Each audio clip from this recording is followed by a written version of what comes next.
E a nova vacina contra a febre aftosa, em quantidade menor de 2 mililitros, deve ficar disponível para o produtor rural a partir do segundo semestre. Foi o que afirmou o secretário de Defesa Agropecuária do Ministério da Agricultura, Pecuária e Abastecimento, Luiz Rangel.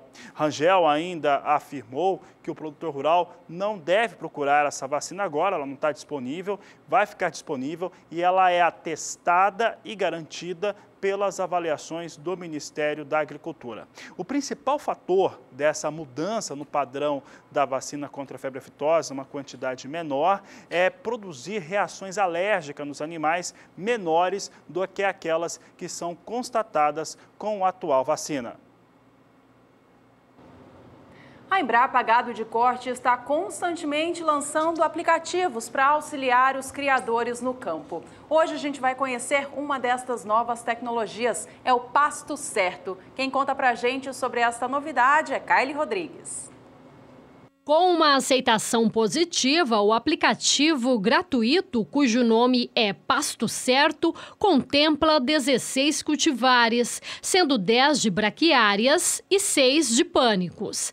Essas cultivares representam mais de 90% do mercado de sementes e pastagens cultivadas. Com mais de 10 mil downloads, o aplicativo, desenvolvido em parceria entre a Embrapa Gado de Corte e a Faculdade de Ciência da Computação da UFMS e apoio da Unipasto, tem rendido informações concretas aos produtores. A linguagem que a gente comunica isso também tem que ser uma linguagem simples, direta, fácil, né? E também a questão hoje do mobile, dos aplicativos também, hoje é muito importante, né? Hoje todo mundo tem um smartphone ou um tablet e o acesso disso é muito fácil, né?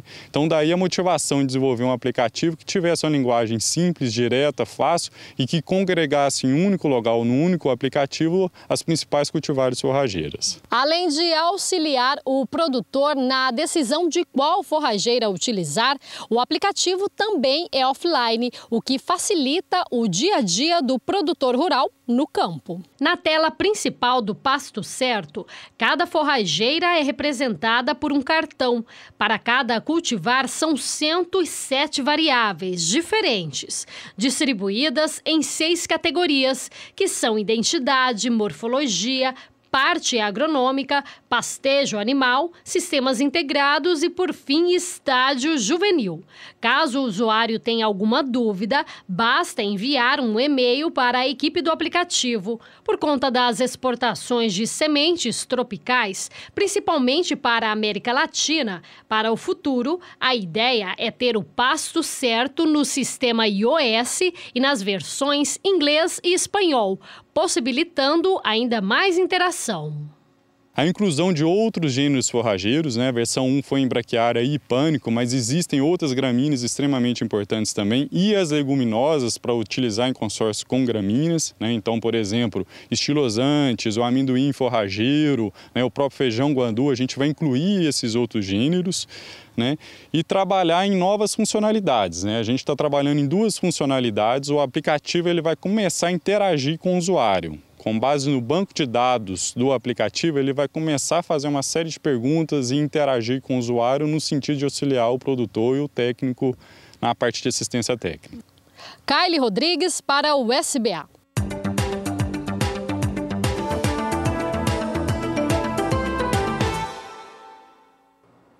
E de acordo com o Departamento de Alfândega da China, os chineses importaram durante o acumulado do ano de 2017 95 milhões e 500 mil toneladas de soja. Essa foi uma informação que o Departamento da China já havia adiantado, mas agora nos traz com detalhes. Por exemplo, detalhe para a participação de cada um dos grandes vendedores de soja para a China.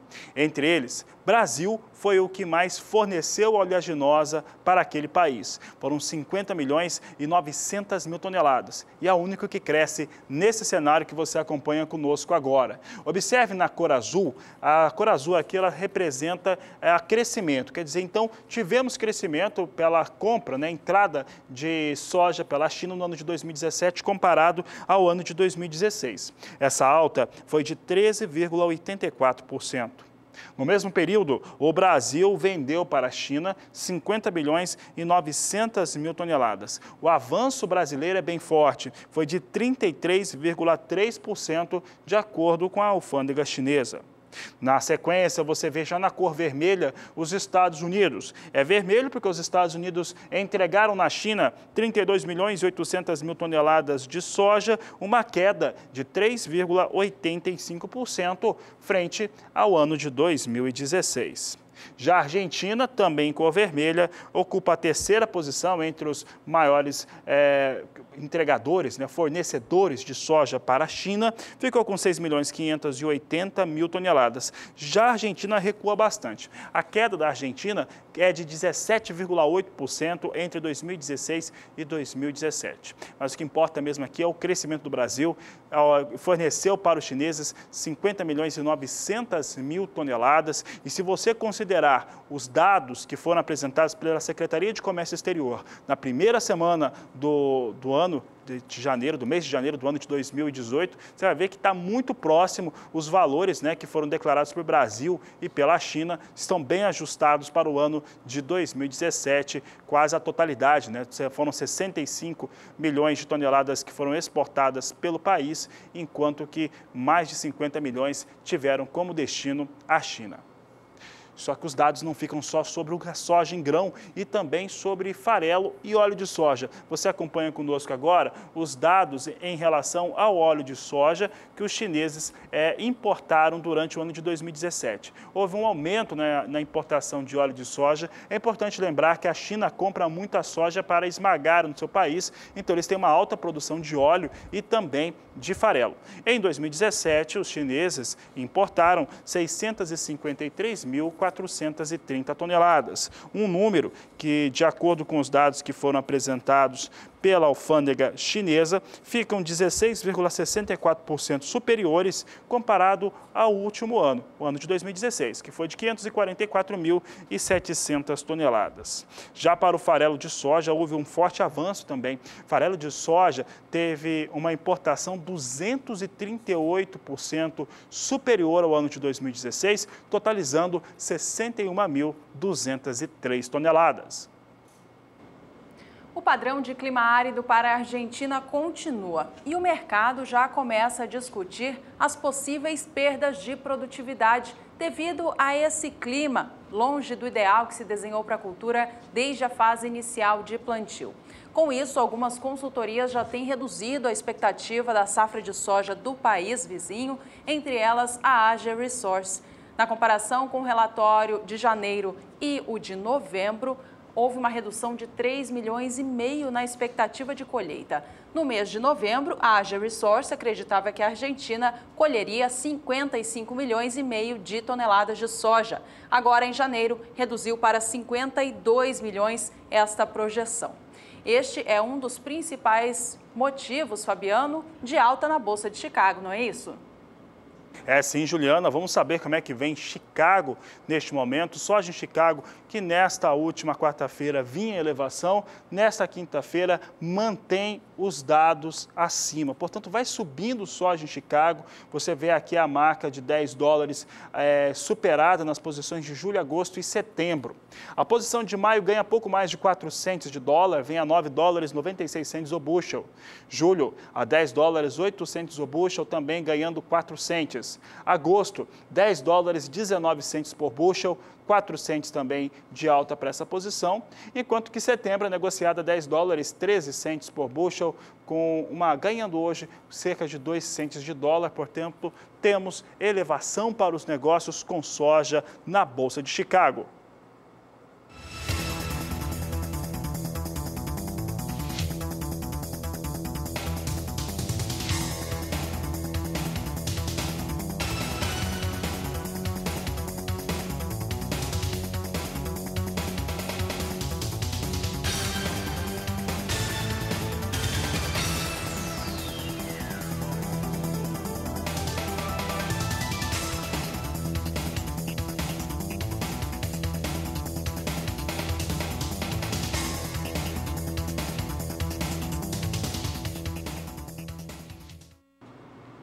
O mês de janeiro chuvoso sobre o estado do Paraná dificultou as atividades agrícolas no campo e prejudicou o bom desenvolvimento daquelas culturas que estavam implantadas, como a da soja, por exemplo. De acordo com o boletim de acompanhamento de safra divulgado pela Secretaria de Agricultura do Estado, a situação das lavouras não é muito positiva. A alta umidade e também a baixa luminosidade nestas últimas semanas resultou em queda de vagens nas lavouras, em infestação de mofo branco e também vários casos de ferrugem asiática do grão. Além das doenças, pragas também foram localizadas nas lavouras, como o percevejo marrom, por exemplo. A Secretaria de Agricultura do Estado do Paraná ainda não divulgou uma expectativa de possível safra menor, mas os técnicos agrícolas já dizem que a produtividade está sim comprometida. O Departamento de Agricultura Rural divulgou na manhã desta quinta-feira um novo relatório de acompanhamento de safra e confirmou que a atividade de colheita ainda não começou oficialmente no estado do Paraná. A condição das lavouras piorou nesta semana na comparação com a passada. De acordo com os dados atuais, cerca de 85% das lavouras se encontram agora em boas condições. Na semana passada eram 87%. As lavouras em médias condições representam agora 14% da área que foi implantada. Na semana passada eram 13% e agora já tem 1% de lavoura em condição ruim. O estado do Paraná teve recentemente alguns dias com falta de chuva nesta semana. Vamos saber agora se esse padrão climático um pouco mais seco por lá deve perdurar para ajudar a atividade de colheita no campo assim que ela tiver início no estado paranaense. Já já a gente traz a previsão estendida então para o estado do Paraná, mas antes vamos ficar de olho em como o mercado opera por lá.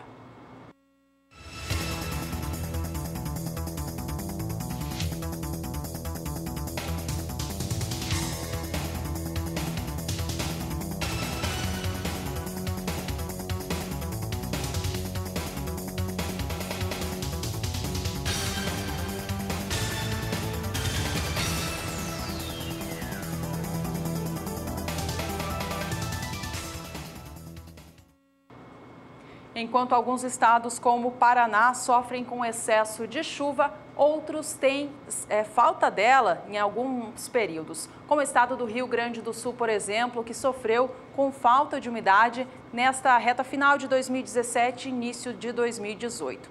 Agora, por lá, parece que essa falta de umidade chegou ao fim, esse período mais seco está próximo do fim. Tanto é que algumas regiões do estado já indicam até um excesso de umidade. Vamos saber com a Annelise Nicolodi como está agora a situação do clima no estado gaúcho. Chove forte há pelo menos 4 dias aqui em Cruz Alta, no noroeste do Rio Grande do Sul e também em outras regiões do estado. A chuva é bem-vinda para as lavouras de verão, principalmente a soja, que está na fase de desenvolvimento vegetativo. Mas tanta umidade tem trazido problemas para quem precisa utilizar as estradas de terra do interior. O escoamento da produção de leite está prejudicado. Muitos transportadores não conseguem chegar até as propriedades para fazer a captação do leite. Essa semana, o Instituto Nacional de Meteorologia emitiu um alerta laranja para risco de tempestade no Rio Grande do Sul, Paraná e Santa Catarina, com precipitações que podem variar de 50 a 100 milímetros por dia, ventos intensos entre 60 e 100 quilômetros por hora, além de queda de granizo. E esse alerta continua porque ainda há previsão de mais chuva forte para a região sul do país. Annelise Nicolodi, para o SBA. Vamos saber agora em mais detalhes como que o clima fica na região sul do país nos próximos dias, em especial no estado do Paraná, que, ao contrário do Rio Grande do Sul, passou por longas semanas de forte chuva. O Rio Grande do Sul agora começa a receber mais precipitações, como a gente acabou de ver na reportagem da Annelise, enquanto no Paraná a chuva dá uma trégua. Vamos aos destaques então. Quem fala com a gente é a Juliana Rezende. Olá, Juliana, boa tarde.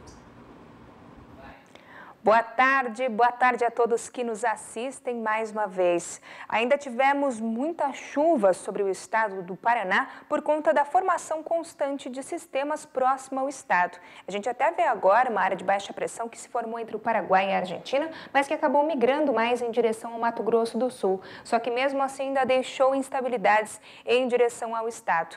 A formação de canais de umidade também favoreceu por um elevado índice de umidade do solo. Como vemos aqui no mapa, o solo segue praticamente saturado sobre o estado.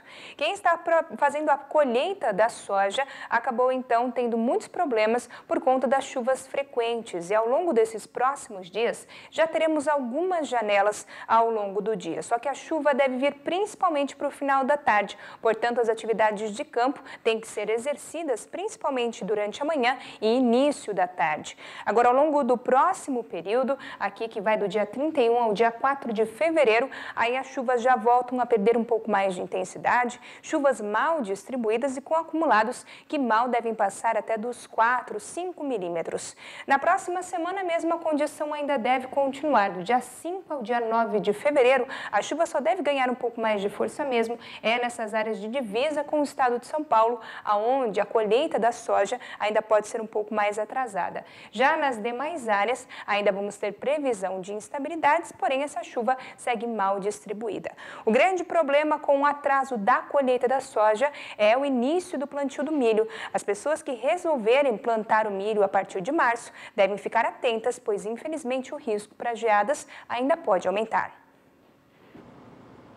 E o Agricultura BR repercute agora o que aconteceu nesta última quarta-feira, 24 de janeiro, ao julgamento em segunda instância do ex-presidente Lula. O que aconteceu foi que o Tribunal Regional Federal da 4ª Região, em Porto Alegre, Rio Grande do Sul, decidiu pela manutenção da condenação do ex-presidente e, inclusive, aumentou a pena de 9 anos e meio dada pelo juiz Sérgio Moro em julho do ano passado para 12 anos e 1 mês. O mercado reagiu positivamente à manutenção da condenação.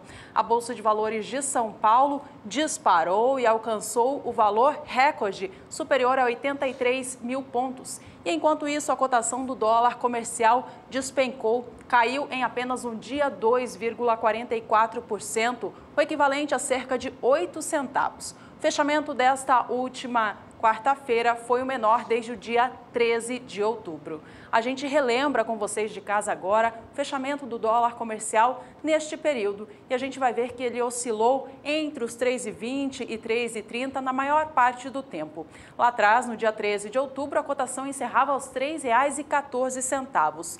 No dia 3 de novembro do ano passado, chegava a subir bem, fechava na data a R$ 3,30 e de lá para cá se manteve entre os R$ 3,20 e R$ 3,30. No dia 28 de novembro, encerrava o período a R$ 3,20. No dia 22 de dezembro, alcançava o maior valor deste período analisado, encerrava a R$ 3,33. No dia 23 de janeiro, terça-feira desta semana, mantinha este patamar, estava em R$ 3,23. E veja como despenca o dólar no Brasil de um dia para o outro, como resultado da manutenção da condenação do ex-presidente Lula. Cai de R$ 3,23 para R$ 3,15.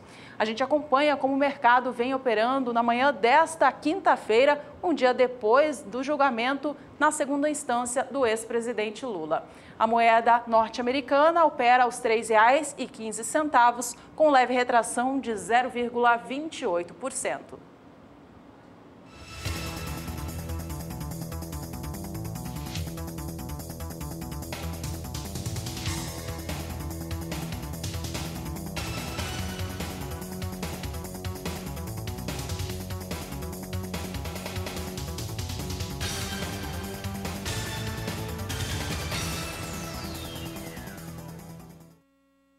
Ainda nessa edição, a gente vai falar sobre o consumo de cafés especiais no Brasil, aquele de uma qualidade superior. O consumo vem crescendo em média 18% ao ano. Ainda hoje você vai ver também que a Monsanto vai reagir na justiça brasileira contra a possível nulidade da patente de uma de suas variedades de soja que são usadas aqui no Brasil. Estas e outras informações já, depois do intervalo.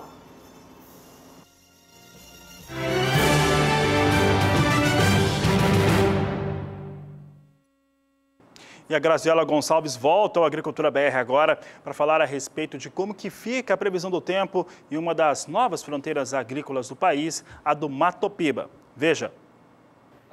A formação de vórtices ciclônicos acabou favorecendo as pancadas de chuva em grande parte do Mato Piba.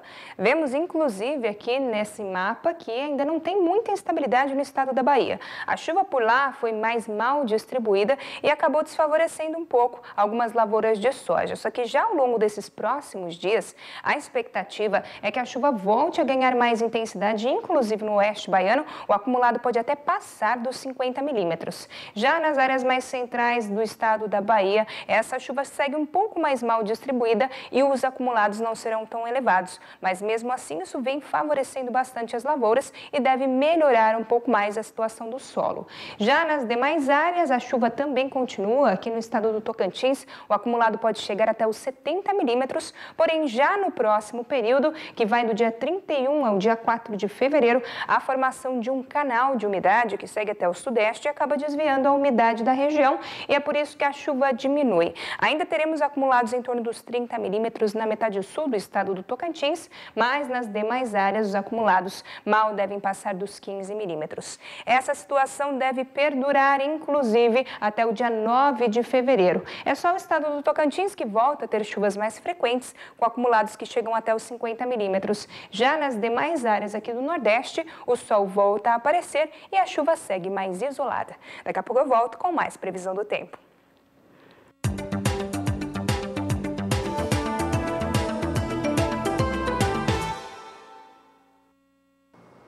A Agricultura BR fala agora a respeito de milho e o desenvolvimento do milho lá no estado do Paraná.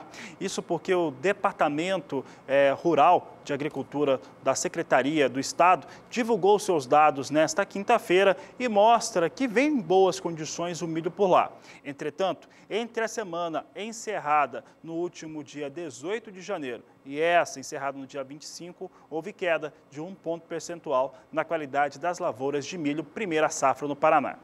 E ao que você confere conosco agora, vamos saber como é que está essa situação. Aqui nós trazemos um comparativo com uma semana antes, então até o dia 25 de janeiro, condições das lavouras em boas condições de 85%. A Juliana falava a respeito do que acontece no Paraná, tem a questão climática que vai impactando sobre a qualidade das culturas desenvolvidas. Com isso, houve queda na qualidade do milho, queda de 1 ponto percentual, já que até o dia 18 de janeiro eram 86% que estavam nessa qualidade superior. Agora, comparando com um ano antes, ficam de 9 pontos percentuais a diferença para o ano de 2017, a qualidade das lavouras de milho de primeira safra no Paraná. No ano passado, para o mesmo período, 94% delas estavam em boas ou excelentes condições.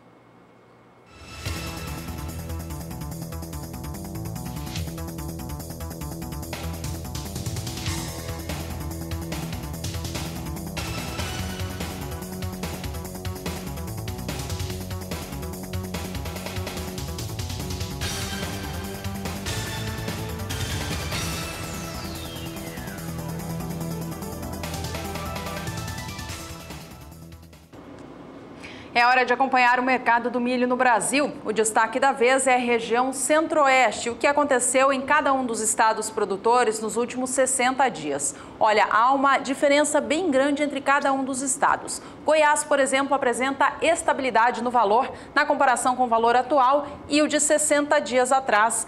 No dia 25 de novembro, a cotação média do milho no estado goiano era de R$ 25,00 a saca. No dia 29 daquele mês, caía para R$ 24,50 e recuperava a marca dos 25 no dia 20 de dezembro. Este mês de janeiro já registrou preços mais altos para o milho em Goiás. No dia 16, o valor médio da saca no estado estava em R$ 25,50. Porém, nesta quinta-feira, dia 25, recua novamente para a marca dos R$ 25,00, mostrando, portanto, total estabilidade nos últimos 60 dias. O estado do Mato Grosso do Sul tem alta para o valor da saca do milho no acumulado destes últimos 2 meses. Vamos acompanhar então como que o mercado negociou o cereal. Há 2 meses, no dia 25 de novembro, o valor estava em R$ 22,00 a saca, na média para o estado. No dia 4 de dezembro, o Mato Grosso do Sul baixou o valor da saca para R$ 21,50 e retornou aos R$ 22,00 no dia 12 de dezembro. O valor se manteve assim até meados deste mês de janeiro, quando nesta quinta-feira eleva para R$ 22,50 o preço médio da saca do grão. Isso equivale a uma alta de 2% em 60 dias, ou 50 centavos por cada saca negociada. E por fim, o estado do Mato Grosso apresenta recuo para o valor médio da saca de 60 quilos do grão. Há uma queda acumulada nestes últimos 60 dias. A gente observa então o que aconteceu para o estado mato-grossense. Recuo de 3% nestes últimos 2 meses. Lá atrás, no dia 25 de novembro, o preço médio do milho no Mato Grosso era de R$ 16,50 a saca. No dia 8 de dezembro, baixava esse preço para R$ 16,00, permanecendo assim até fim do mês passado. Já no dia 18 de janeiro, o mercado do milho no Mato Grosso voltou a subir a cotação, elevando o preço para R$ 17,00 a saca. Mas de lá para cá, recuou novamente, encerrando nesta quinta-feira, estando negociado a R$ 16,00, portanto, mostrando esse recuo em 60 dias.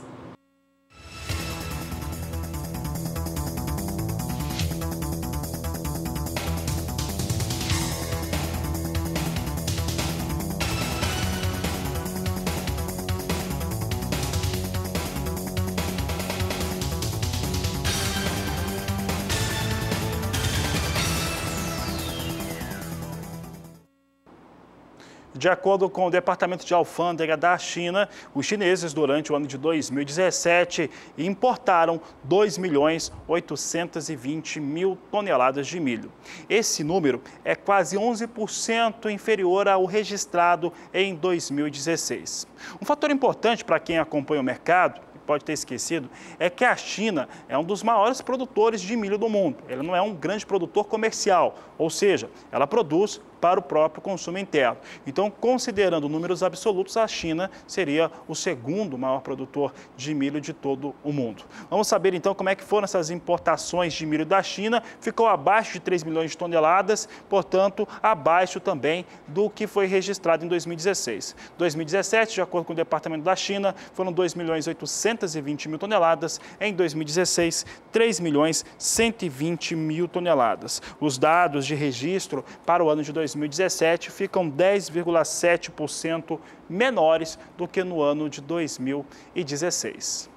O principal fornecedor de milho para a China, muita gente pode ter pensado nos Estados Unidos, pode até ter pensado no Brasil, mas não é nenhum dos dois. O principal fornecedor de milho para a China é a Ucrânia. Os ucranianos, eles entregaram na China 1.820.000 toneladas de milho no ano passado, um número que ficou mais de 30% inferior ao registrado durante o ano de 2016. Houve uma perda de mercado dos ucranianos na China. Veja só, a Ucrânia teve um envio de milho para a China de 1.820.000 toneladas, com queda de 31,5%. É a chamada queda de market share, ou participação no mercado. Já os Estados Unidos tiveram uma alta muito forte. Você vê que os Estados Unidos chegam a ter uma alta de 239,2% da entrega de milho na China, entretanto, abaixo de 1 milhão de toneladas, 756.635 toneladas de milho foram entregues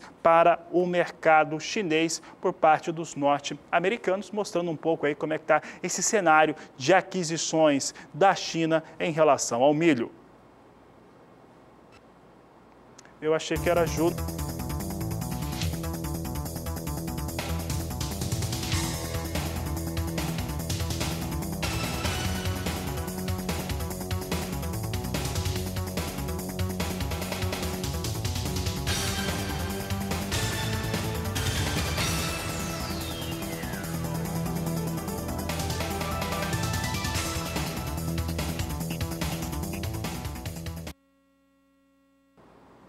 A Agricultura BR mostra agora como é que vem o milho sendo negociado na Bolsa de Chicago. Você acompanha comigo aqui a situação do milho.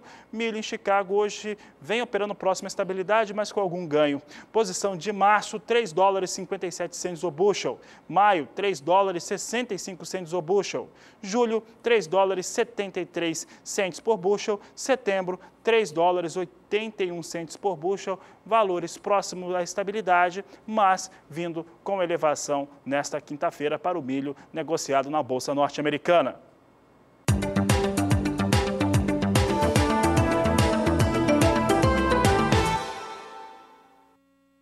Depois da quebra de safra em 2017, o mercado da triticultura começa a se comportar diante da futura safra do grão em 2018. Houve um clima muito desfavorável à cultura no ano passado, derrubando demais a produtividade das lavouras, resultando em uma safra menor e também de menor qualidade.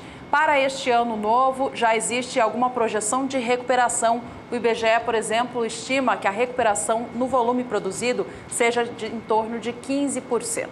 Vamos saber como que o mercado vem operando nestes últimos dias, então, começando pelo Paraná. Há algum esboço de reação positiva para o mercado paranaense do cereal. O valor da tonelada do trigo tipo pão ou melhorador registrou alta nesta última quarta-feira. O valor saiu de R$ 666,73 na terça para R$ 668,46. A gente vê o que houve nestes últimos dias, alguma oscilação, mas com tendência positiva. Ainda assim, o valor do trigo no estado do Paraná acumula baixa de 0,81% nestes primeiros dias de janeiro. O mesmo não acontece no estado gaúcho. Por lá, a tendência de queda no valor da cotação, ela permanece. De acordo com a apuração feita pelo CPEA, a cotação da tonelada do trigo tipo brando fechou nesta última quarta a R$ 579,90. Por lá também tem havido alguma oscilação, mas a tendência, por outro lado, é negativa. O acumulado do ano registra perdas de 1,37%. Voltamos a falar da China, mas agora a China fazendo aquisições no mercado internacional do trigo. Um outro dado importante que a Agricultura BR fala e comenta aqui durante as nossas edições é em relação à China enquanto produtor de grãos. A China tem uma forte produção de milho, por exemplo, o segundo maior produtor absoluto, não é um produtor comercial, consome tudo aquilo que produz, e no caso do trigo é bem parecido. A China tem uma forte produção de trigo interna, mas tem uma necessidade, uma demanda muito mais elevada do que isso. E durante o ano de 2017, houve ampliação nas compras de trigo por parte dos chineses, de acordo com esse departamento da alfândega da China, que traz uma totalização de 4.270.000 toneladas que foram adquiridas durante o último ano. Vamos ver os dados aqui para a China. China, em relação ao ano de 2017, 4.300.000 toneladas foram adquiridas pelos chineses, a importação geral. Um aumento de 27,3% em relação ao ano de 2016.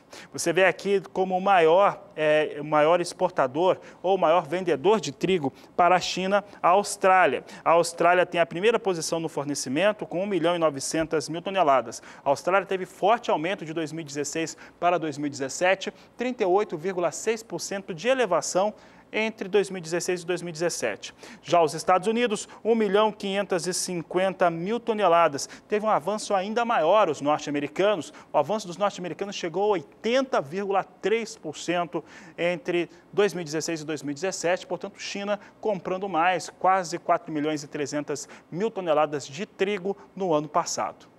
Vamos saber agora como é que vem esse mercado lá na Bolsa de Chicago, trigo no cenário internacional, hoje finalmente apresentando alguma alta. Posição de março vem a 4 dólares 37 centes o bushel, maio 4 dólares 49 centes o bushel, julho 4 dólares 62 centes o bushel, setembro 4 dólares 76 centes o bushel. As posições vão ganhando em torno de 4 centes por bushel nesta quinta-feira.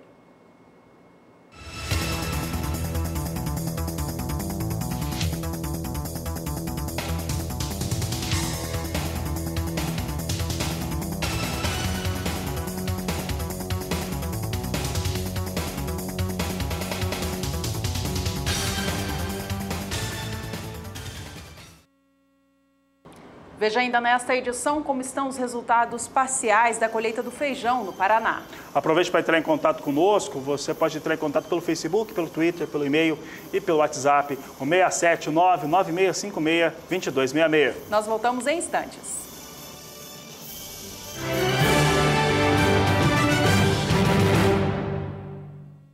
A pesquisa revelou que o consumo de cafés especiais no Brasil está indo de vento e polpa. Entre os anos de 2012 e 2018, o crescimento médio anual no consumo destes cafés está estimado em cerca de 18%. De acordo com dados desta pesquisa, a grande variedade, a qualidade e a busca por sabores diferentes que tem influenciado nesse mercado aqui no Brasil. De acordo com estes dados, caso a expectativa de consumo de cafés especiais do Brasil continue neste crescimento expansivo, até o ano de 2020, o volume total de receita gerada com este setor será de cerca de 6 bilhões e 400 milhões de reais, portanto, um consumo que deve dobrar de tamanho neste período, passando de 3 bilhões e 200 milhões em 2016 para essa expectativa no ano de 2020. Fabiano, a produção de cafés finos aqui no Brasil fica localizada principalmente nas áreas montanhosas. Exatamente, Juliana, as áreas mais privilegiadas, também sul de Minas, também aquelas áreas mais elevadas no estado do Rio de Janeiro, é onde tem essas produções. Nós vamos saber agora como é que fica a previsão do tempo para as regiões produtoras de café em todo o país, com a Graziela Gonçalves. As principais áreas produtoras de café, que ficam principalmente no centro-sul do país, vêm sendo favorecidas com as chuvas que estão ocorrendo.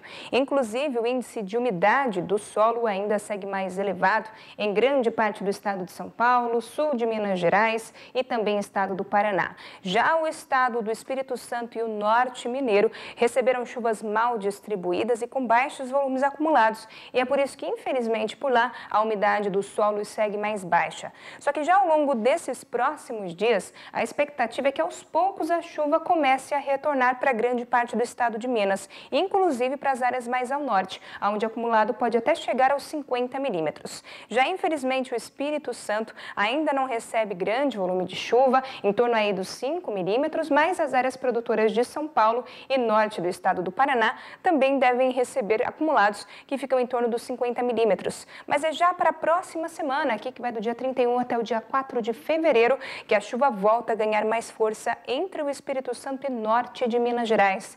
Também volta a chover mais forte nas áreas ao sul de Minas e os acumulados podem até ultrapassar os 100 milímetros. Isso já deve melhorar bastante as condições do solo aqui para toda essa região.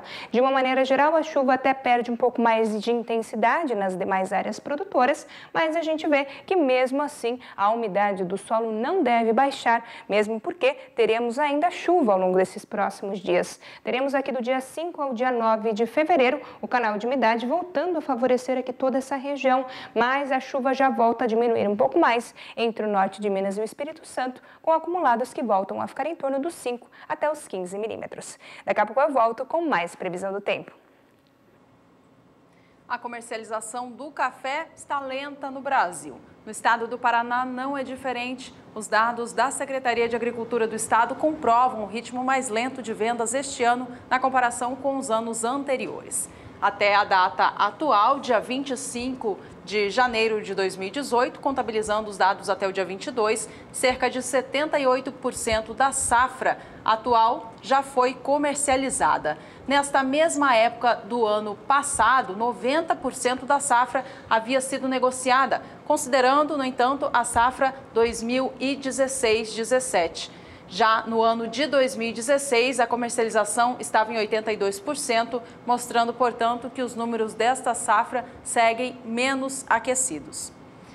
O que faz essa comercialização estar mais lenta é o preço da safra de café arábica, o preço da saca de café arábica aqui no Brasil, que está em patamares menores neste ano. No estado do Paraná, por exemplo, o acumulado dos últimos 12 meses registra perda de 9,5%.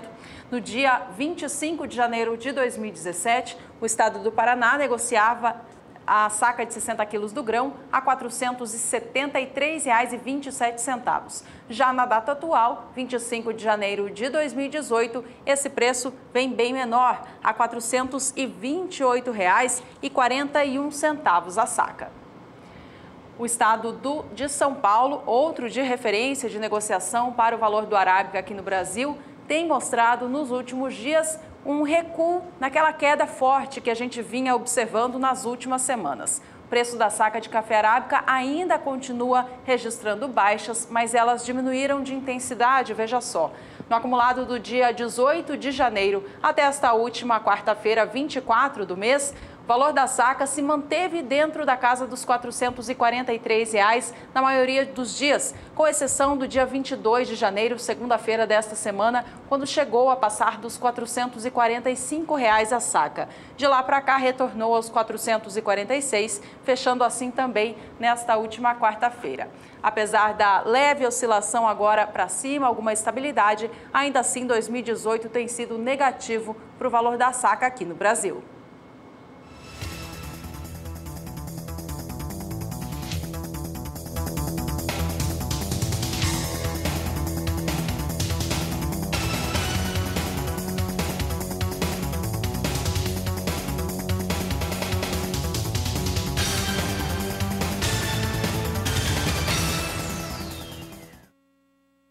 O mercado de café Conilon, enfim, esboça alguma reação positiva depois de perder muito nas últimas semanas. O valor da saca de 60 quilos do grão, que vinha perdendo muitos reais por saca, quase que diariamente, nesta última quarta-feira registrou um dia de ganhos. Esse ganho, contudo, é claro, não recupera toda a perda, mas já mostra algum sinal de recuperação.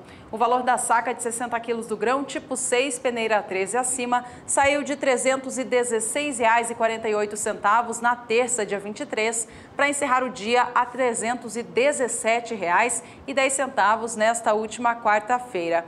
O recuo anual, no acumulado deste mês de janeiro, já passava de 11%, agora ele é inferior, é de cerca de 10,9%.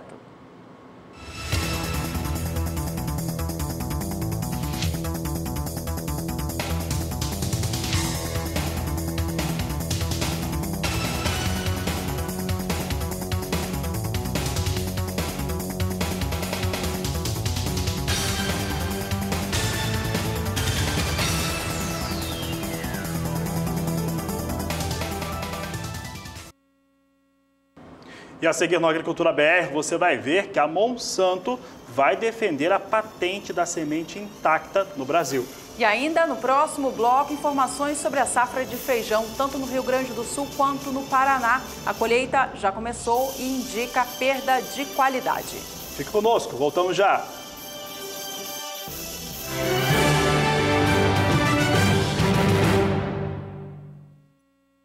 A colheita do feijão preto de primeira safra encerrou no Rio Grande do Sul no início deste mês de janeiro. Resultado da temporada foi positivo, boa produtividade das lavouras. Porém, o preço de mercado desagrada os agricultores. É o que a gente confere agora com Annelise Nicolodi. No estado gaúcho, as lavouras de feijão preto primeira safra se espalham por 43 mil hectares.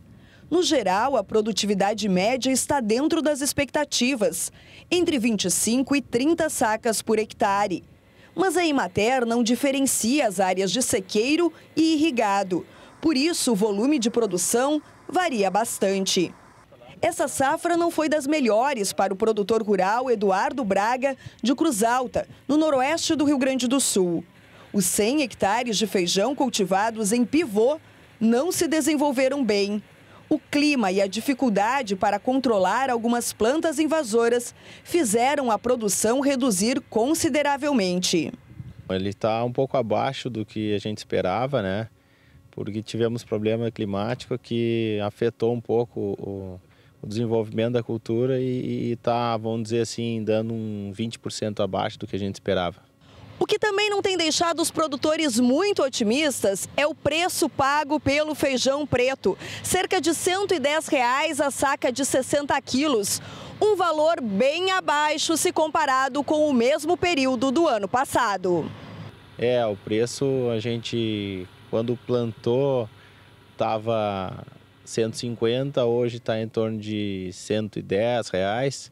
E isso também, por nós já ter uma produtividade um pouco menor, o preço menor está, vamos dizer assim, a gente está pensando em o ano que vem já não plantar mais feijão. A corrida agora é para retirar o que sobrou da lavoura de feijão e semear a soja. Por isso, colheitadeira e plantadeira trabalham lado a lado. Agora nós estamos implementando a cultura de soja, né, que geralmente a gente ainda consegue, por ser cedo ainda, uma época ainda boa de plantio, a gente consegue uma boa produtividade. No Paraná, após semanas de chuva, os produtores de feijão carioca da região do Vale do Ivaí puderam, enfim, retomar as atividades de colheita da primeira safra. O excesso de umidade que o estado do Paraná recebeu nos últimos períodos resultou em menor produtividade dessas lavouras que estavam na fase final de desenvolvimento e também já se aprontando para serem colhidas. Além disso, há dificuldade também das atividades de campo e as primeiras áreas colhidas já indicam perdas também de qualidade. A situação não é favorável, então, para os produtores de feijão carioca do estado do Paraná. A quantidade de propriedades que sofreram com esse excesso de umidade ainda não foram contabilizadas, mas os resultados negativos já começam a ficar evidentes nessa retomada de atividade de colheita. Assim, começou a atingir o estado paranaense no fim do mês de dezembro. Produtores relatam que já tinham cerca de 10% das lavouras prontas para serem colhidas e essa chuva toda prejudicou os grãos. De acordo com informações, além da produtividade menor das lavouras, a qualidade é ruim. Alguns grãos apresentam manchas e também mofo. No acompanhamento de safra divulgado nesta quinta-feira pelo Departamento de Economia Rural do Estado, houve uma confirmação de lavouras de feijão no estado do Paraná com situação regular. Essa é a maior parte delas. 50%, como a gente pode ver no gráfico, se encontram em médias condições. Apenas 31% das lavouras que ainda precisam ser colhidas têm boas condições e 19% têm essa condição ruim devido ao excesso de chuvas. Faltam cerca de 40% das lavouras de feijão de primeira safra do Paraná para serem colhidas.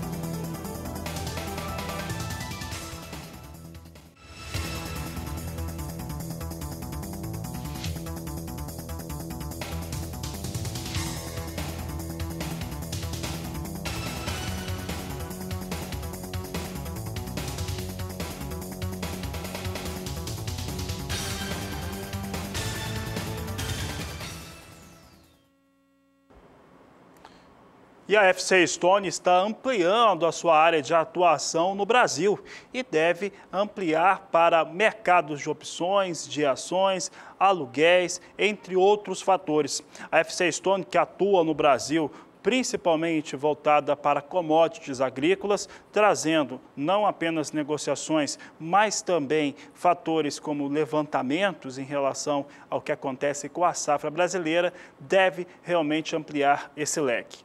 A FC Stone está presente em 130 países, de acordo com a sua assessoria de imprensa, e tem 20 mil clientes nestes que é o chamado mercado financeiro, no qual deve começar a atuar no Brasil a partir ainda de 2018. A Monsanto tem 2 meses para apresentar às autoridades brasileiras argumentos para defender a sua patente da RR2 Pro, a semente intacta, após o Instituto Nacional de Propriedade Industrial, o INPE, afirmar que a patente da companhia deve ser declarada nula. A Monsanto terá, portanto, até o dia 22 de março para apresentar estes argumentos, em resposta a um parecer técnico do INPE que sugeriu a anulação da patente da semente intacta. A Advocacia Geral da União citou a reavaliação do INPE nos autos de uma ação movida em novembro contra a Monsanto por produtores de soja do estado do Mato Grosso.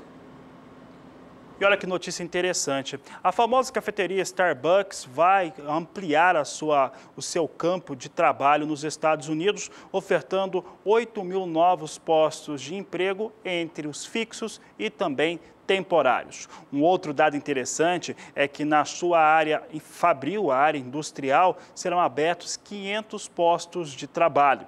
Um investimento que, de acordo com a Starbucks, deve totalizar 250 milhões de dólares, foi o que foi informado nesta última quarta-feira. Além disso, a Starbucks vai fazer um investimento a partir de abril de 120 milhões de dólares em ampliação de benefícios para funcionários e aumento propriamente dito dos salários pagos aos seus colaboradores. E a Confederação Nacional da Agricultura e Pecuária vai realizar no dia 1º de fevereiro em Brasília o seminário Agro em Questão. 3 dos painéis abordam fontes de mercado para o financiamento do agronegócio. O painel vai apresentar fontes alternativas de recursos para o setor e demonstrar a estruturação de operações realizadas no mercado de capitais. O foco serão os médios produtores.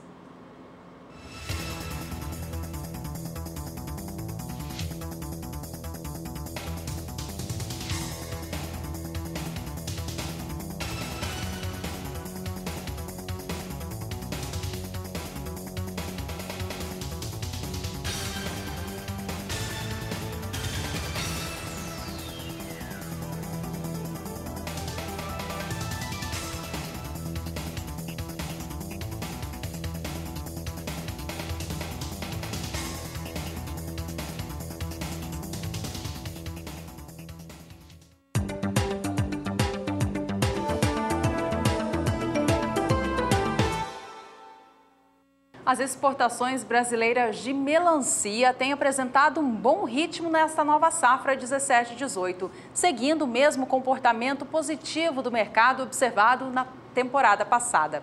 De acordo com dados da Secretaria de Comércio Exterior, divulgados neste mês de janeiro, os embarques de melancia do Brasil na safra 16-17 foram de 70.700 toneladas, um volume que ficou 25% acima em relação à temporada anterior 2015-2016. O acumulado da safra nova, temporada 17-18, segue apresentando números positivos e já supera o acumulado da temporada anterior. Veja que até o momento, entre agosto e dezembro, o Brasil exportou 58.600 toneladas de melancia, volume que cresce em 3,5% em relação à safra 16-17, que foi recorde. Se os números continuarem avançando assim, pode ser que a temporada atual de melancias do Brasil, no quesito exportações, siga com um movimento positivo e alcance, quem sabe, um novo patamar histórico. E o Agricultura BR segue por aqui, mas agora chama um rápido intervalo comercial. No próximo bloco tem os últimos destaques desta edição.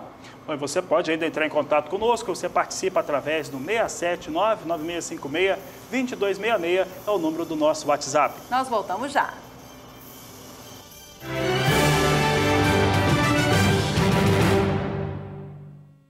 E a indústria brasileira está mais otimista neste começo de ano.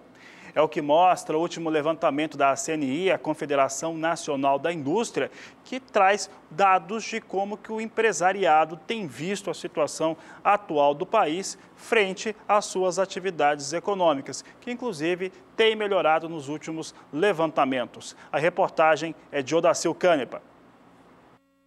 Um dos dados aponta que os empresários começaram o ano com intenção de manter o quadro de funcionários. A expectativa em relação ao número de empregados ficou 50,2 pontos, em uma escala de 0 a 100. Em janeiro de 2017, por exemplo, o indicador estava em 46,4 pontos. A expectativa dos empresários em relação à demanda também melhorou. Ficou em 56,6 pontos, em uma escala que, em qualquer valor superior a 50%, também indica expectativa de aumento. A pesquisa mostra que os grandes têm intenção de investimento acima da média, 61,5 pontos. As pequenas, por outro lado, têm intenção de 41 pontos e as médias empresas em 48,3 pontos. A intenção de investir chegou ao maior patamar desde maio de 2014. Segundo a CNI, chegou a 53 pontos. Odacil Canepa para o SBA. E é hora de falar com você de casa que mandou mensagem para a gente. Chegou o quadro Agricultura BR Responde.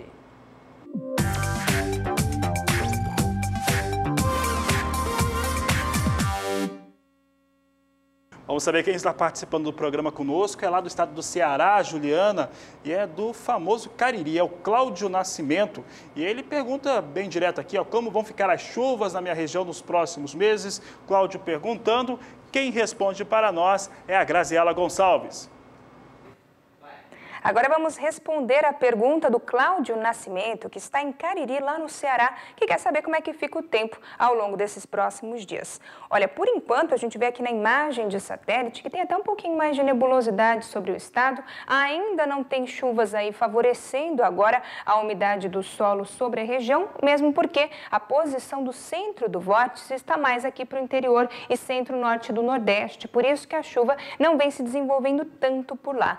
Inclusive, a umidade do solo ainda não está muito elevada. Nas áreas ao sul do estado, principalmente, essa umidade aí está bem mais baixa e aos poucos ainda vamos ter instabilidades retornando por lá. Por enquanto, do dia 26 até o dia 30 de janeiro, o acumulado em grande parte do estado do Ceará pode chegar até os 50 milímetros, o que vai favorecer bastante a umidade do solo. Já para a próxima semana, infelizmente, essa chuva não consegue se sustentar por conta de um canal de umidade que se estende até a região sudeste, que acaba desviando a umidade. E aí teremos então acumulados que mal devem passar dos 15 milímetros, mas a chuva volta a ficar aí mais mal distribuída. Teremos então ao longo desse próximo período, do dia 5 ao dia 9 de fevereiro, a mesma condição. Chuvas que ainda seguem de maneira mais mal distribuída e com acumulados que mal passam dos 15 milímetros. Porém, a expectativa ao longo do mês de fevereiro é que, principalmente a partir da segunda quinzena, as chuvas já voltam a ficar um pouco mais constantes no estado do Ceará. E é principalmente o mês de março que essas chuvas ganham mais força e devem seguir aí com bons volumes acumulados. Eu encerro minha participação por aqui. Até mais! Você acompanhou as informações da Graziela Gonçalves. Obrigado, Graziela, pela sua participação, respondendo ao Cláudio Nascimento de Cariri, no estado do Ceará. Você pode participar também, mande a sua pergunta, a sua participação, aquilo que você quer ver no programa, sobre clima, sobre mercado, sobre várias informações técnicas também, para o 67996562266, é o número do WhatsApp, ou ainda pelo Facebook e pelo Twitter. Obrigada, Cláudio, pela participação. Um abraço a todos de Cariri. Este foi o quadro Agricultura BR Responde.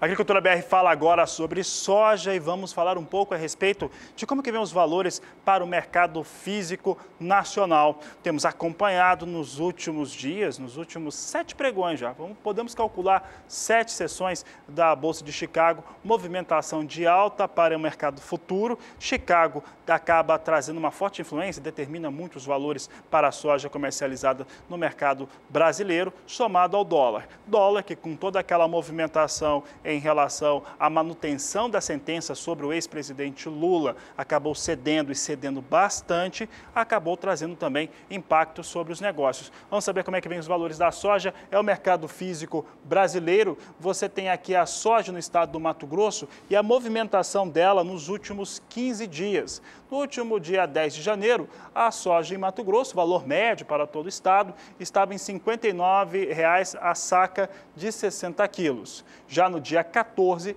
ela recuava para R$ 58,75 por saca. No dia 18, a soja voltava à marca dos R$ 59,00 a saca. no dia 21, chegava a R$ 59,25 por saca de 60 quilos. É a melhor marca para esse período considerado. E nesse dia 25, ela está em R$ 58,75 a saca de 60 quilos. Portanto, uma ligeira queda de 0,42% no Mato Grosso. Mato Grosso que é o maior produtor de soja do país, é o maior produtor de soja individual de todo o mundo. A gente segue falando sobre valores de soja, o Centro-Oeste em destaque. Vamos saber como é que vem os últimos 15 dias agora em mais um estado, agora o Mato Grosso do Sul, que tem movimentação de alta. A alta no Mato Grosso do Sul é de 2%. No dia 10 de janeiro, o valor de R$ 61,00 por saca de 60 quilos. No dia 14, havia a manutenção desses valores, permanecia em R$ 61,00 por saca. No dia 18 de janeiro, os valores para a saca de soja em Mato Grosso alcançavam R$ 62,00 por saca. No dia 21, chegava ao maior valor. Esse dia 21 de janeiro marca os melhores valores negociados para a soja, trazendo R$ 62,50 por saca. Dia 25, R$ 62,25 a saca de 60 quilos, alta de 2% para o estado de Mato Grosso do Sul. Por último, nós destacamos o estado de Goiás. Vamos saber como é que Goiás tem se comportado nos últimos 15 dias. Nós temos aqui os valores negociados. No dia 10 de janeiro, R$ 64,50. Esse valor recua no dia 14 para R$ 64,00. Dia 18, mantinha em R$ 64,00. Dia 21, estava em R$ 64,50 a saca. Dia 25, R$ 63,25 a saca de 60 quilos da soja no estado de Goiás. Goiás com queda de 1,93%.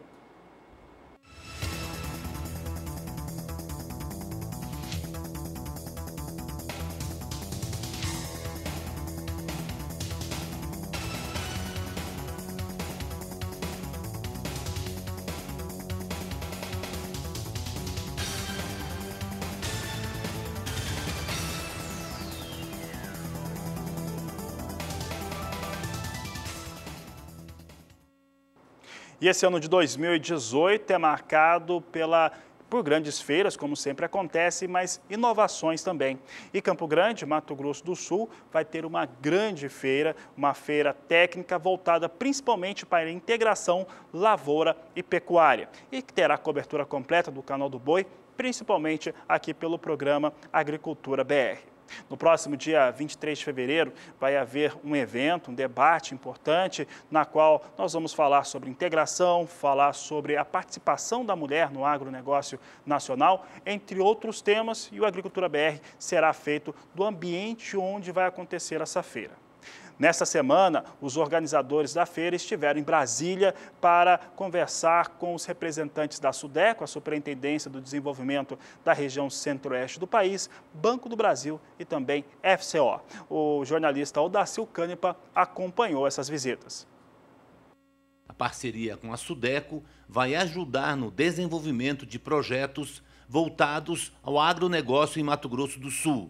Nesta semana, a coordenadora da feira se encontrou com a equipe técnica e a superintendência da SUDECO em Brasília, para fechar os últimos detalhes do evento. Campo Grande Expo é uma feira que propõe sustentabilidade, né? O nosso mote é a ILPF, Integração Lavoura, Pecuária e Floresta. Nós vamos estar transpirando integração, então eu acredito que esse seja o grande diferencial da feira. As inscrições estão abertas pelo nosso site, Campo Grande Expo.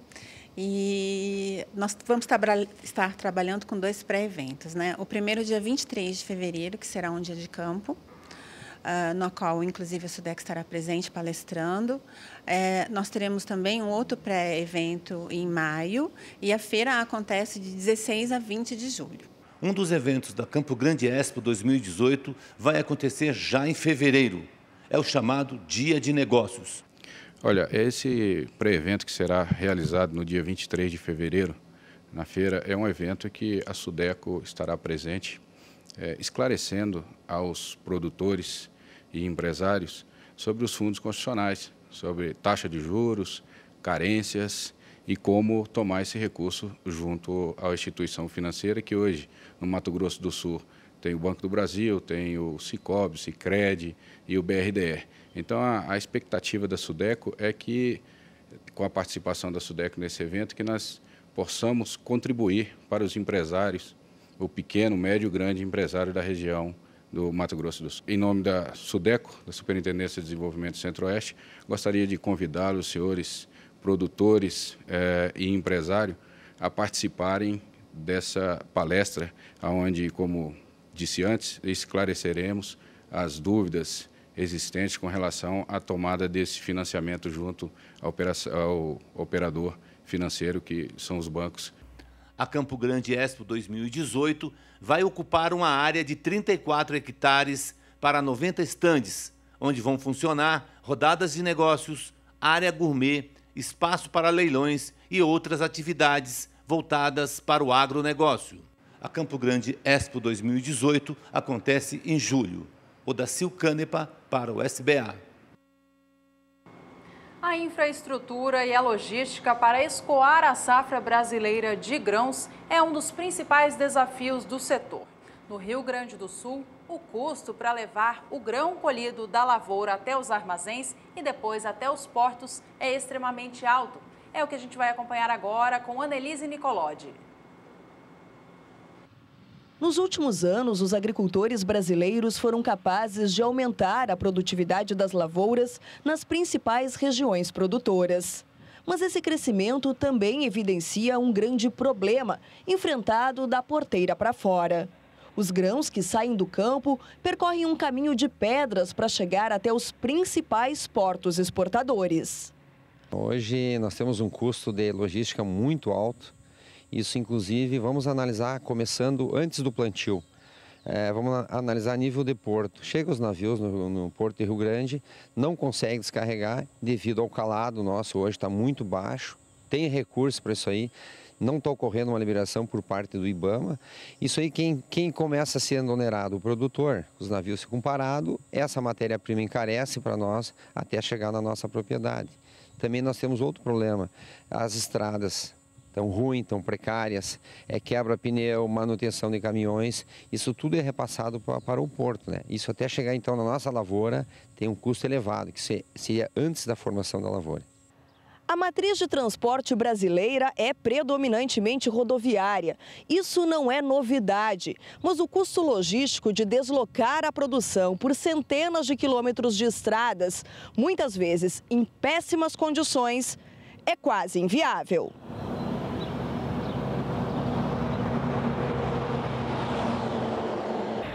A falta de estrutura logística do Rio Grande do Sul para o escoamento da safra atinge diretamente o bolso do produtor rural.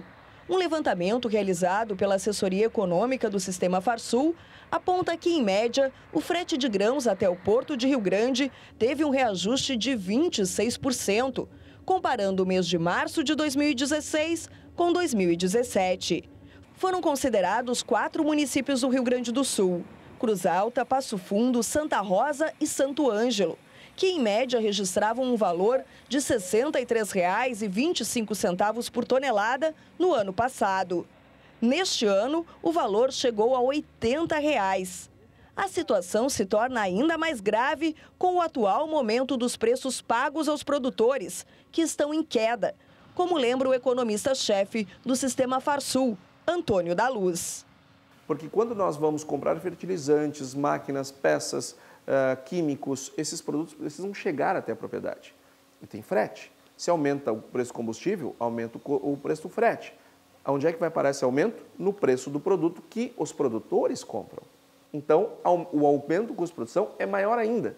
Na hora que nós vamos escoar a nossa produção, tem frete.